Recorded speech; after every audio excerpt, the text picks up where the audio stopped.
Hello friends, आज मैं उच्च प्राथमिक विद्यालय गणित की जो किट है, मैं सुरुचि श्रीवास्तव ARP हिलौली आज आपको जो उच्च प्राथमिक विद्यालय की गणित किट है उसके सामान की श्रृंखला में आज मैं आपको कुछ जो कट्स दिए हुए हैं उसमें इससे मैं वृत्त क्या होता है सभी लोग देख रहे हैं।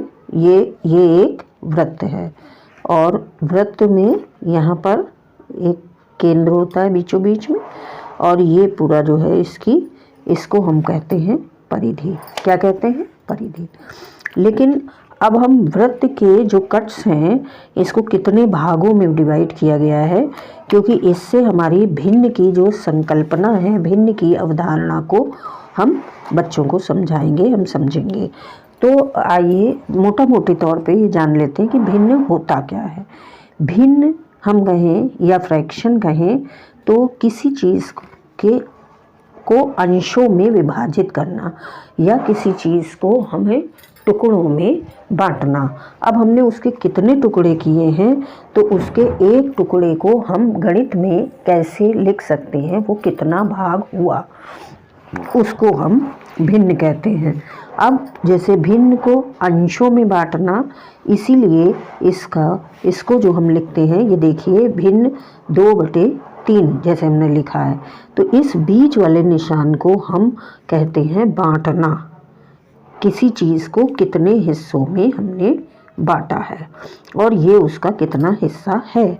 जैसे हमने मान लीजिए कि इसीलिए इसको हम ऊपर वाले को क्या कहते हैं? अंश, और नीचे वाले को हम हर कहते हैं। अंग्रेजी में इस अंश को हम न्यूमरेटर कहते हैं और हर को हम डिनोमिनेटर कहते हैं। ठीक है, तो अब देखिए जैसे ये एक वृत्त है और इसको कितने भाग में तोड़ा गया है? इसके 2 भाग हैं। तो इसके जो एक पूरे को जो 2 भागों में तोड़ा गया है, इसको हम क्या लिखेंगे? देखिए इसको हम लिखते हैं इस भाग को, ये हमारा हुआ 1/2। क्यों? क्योंकि एक जो पूरा गोला था उसके 2 भाग किए गए थे और 2 भागों में से ये कितना है? 1।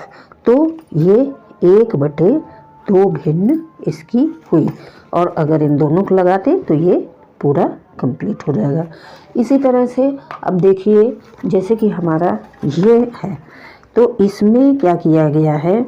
इसमें एक गोले को 3 बराबर भागों में बांटा गया।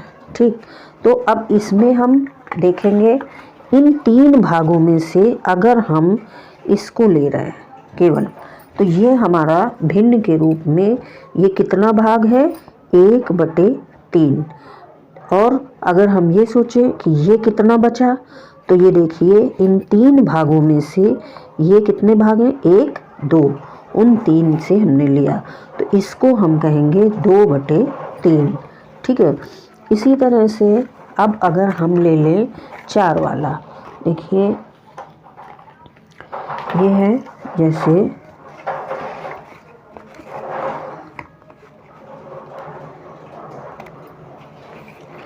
ये एक उसके 4 भाग किए गए, 1, 2, 3, 4।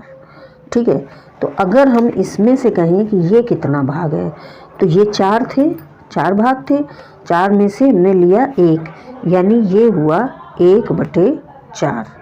ठीक है, लेकिन अगर हम ये देखें ये बचा कितना? 1, 2, 3, तो ये कितना बचा? 3/4। या हम इन दोनों को ले लें अगर, तो ये कितने हुए? 4 में से हमने कितने ले लिए? 2, तो ये हुआ 2/4। अब इसी जगह हम ये देखेंगे कि ये जो 2/4 है और जो हमारा पहले था 1/2, तो ये देखिए अगर 1/2 ये इन दोनों को हम इस पर रख दें तो इससे देखिए समतुल्यता भी पता चलती है कि ये जो 2/4 है ये हमारा 1/2 के बराबर है। देखिए है ना, ये 4 में से जो 2 भाग किए थे और 1/2 वाले पे ये पूरा इसको ढक लिए। तो ये बराबर हो गए। इसी तरह से अब देखिए ये 4 वाला हो गया, हमने समतुल्यता भी आपको बता दी। अब उसी हिसाब से ये देखिए ये जो है पार्ट्स हैं, ये कितने पार्ट्स हैं इसको आप गिनिए। ये देखिए इसको हम गिने 1 2 3 4 5 6, ये 6 हैं। तो अगर हम इसकी इस पार्ट का हम लिखना चाहें कि ये कितना भाग है, तो 6 में से 1, यानी कि ये 1/6 भाग है। अब अगर इसको हमने यहीं रख दिया और हम पूछें कि ये कितना भाग हुआ, तो ये कितना हुआ 2/6, ठीक है, ये 2/6 भाग हुआ। और इसी तरह अगर हम देखना चाहें, इसको देखें कि ये जो है आपका कितना हुआ, ये तो ये कितना हुआ, ये हुआ 6 में से कितना हमने लिया है 3/6।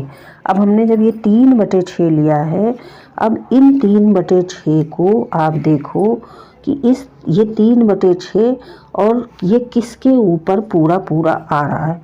ये देखो ये तीन भाग हैं और ये 3/6 भाग किसके ऊपर आ रहा है, जो हमारा 1/2 था।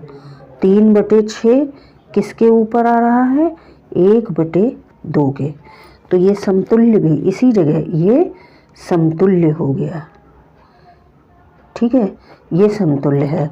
और यही 3/6 ये 1/2, और हम ये चाहे कहें कि जो हमारा चार भाग जब हमने किए थे, तो उसके 2/4 वाला भी इसके बराबर है, यानी ये 2/4 भी इसके समतुल्य है। तो 2/4, 3/6, 1/2, ये सारी जो हैं हमारी भिन्न क्या हैं, समतुल्य, मतलब इनका मान समान है। और इनको हम ऐसे भी पहाड़े से काट के देख सकते हैं। 2 एकम 2, 2 दूनी 4, 1/2 हो गया। 3 एकम 3, 3 दूनी 6, 1/2 हो गया। और ये 1/2 है। तो हम ऐसे भी जान सकते हैं और हम ऐसे भी देख सकते हैं। ये देखिए ये 2/4 वाला है और ये 1/2 वाला है और ये 3/6 वाला है, मतलब ये 6 वाला है। तो ये 3/6, अब हमने 3/6 को इसके ऊपर रख दिया और ये जो है इसको पूरा पूरा ढक लिया। तो ये जब पूरा पूरा ढक लिया, यानी कि हमारा 2/4, 3/6 और 1/2 सबका मान बराबर आ रहा है, ठीक है। ये देखिए, तो ये कितने भाग हैं, 1 2 3 4 5 6 7 8। अब इसके 8 हैं, तो अगर हम इसको लें तो ये क्या होगा, ये जो है 1/8 भाग, ठीक है। अब ये कितना बचा नीचे, तो ये 7 भाग बचा, तो ये कितना हो जाएगा 7/8, 8 में से 7 भाग, ठीक है। अब अगर हम इसको यहाँ रख दें, हम कहें ये कितने, तो ये 8 में से हमने लिए 1 2 3, तो इनका मान हम क्या लिखेंगे 3/8। क्यों, ये 3 लिए हैं और कितने में से, 8 में से, तो जिसमें से लेते हैं वो नीचे होता है और जितने लेते हैं वो ऊपर होता है, ठीक है। अब इसी तरह से 3/8, अब इसको हम मिला दें तो ये हो जाएगा 4/8। अब इसी जगह आप फिर देखिए कि ये 4/8 जो है हमारा फिर जाके किसके बराबर हो गया, इनके समतुल्य हो गया, ये देखिए, ठीक है। तो अब हम इसको फिर कैसे लिख सकते हैं, आप जल्दी से देख सकते हैं। 2/4 था, 3/6 था, 1/2 था। अब ये जो है हमारा 4/8 वाला फिर इसमें आ गया, यानी कि कितने समतुल्य हो गए, 2/4, 3/6, 1/2 और 4/8।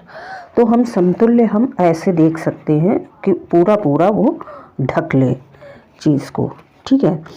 अब इसी तरह से हमारा देखिए और भी हम पार्ट्स देख सकते हैं, जैसे हमारा ये कितने पार्ट्स हैं देख लीजिए, 1 2 3 4 5 6 7 8 9 10 11 12 13 14 15 16।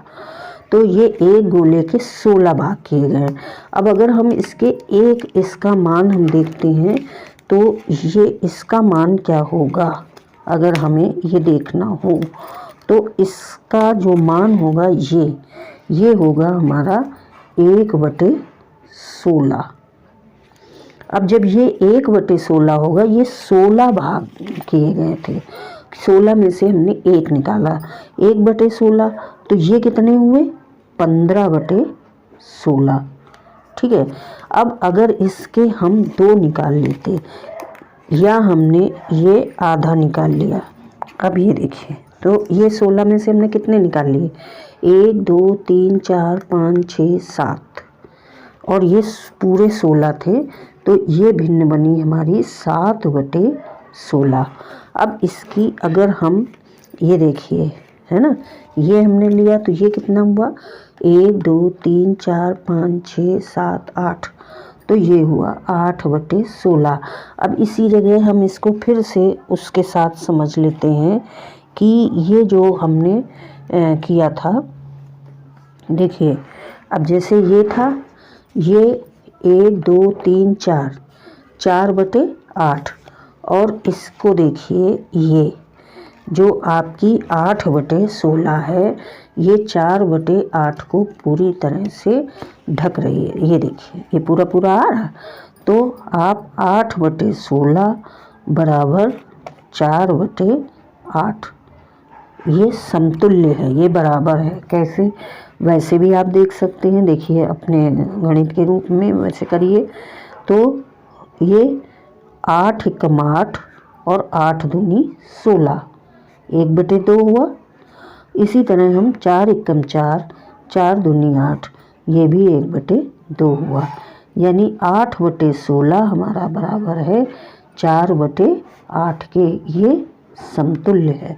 इसी जगह हम आपको समतुल्य, इसमें समतुल्यता बताते जा रहे हैं। ये 8/16 वाला है, और देखिए इस 8/16 को, ये जो हमारा है, ये पूरी तरह 6/12, ये पूरी तरह ढक देगा। ये देखिए 8/16 को 6/12 ने पूरी तरह ढक दिया, यानी हमारा 8/16 बराबर हो गया 6/12 के। जब ये पूरा कवर कर लेगा तो ये इसके बराबर हो जाएगा।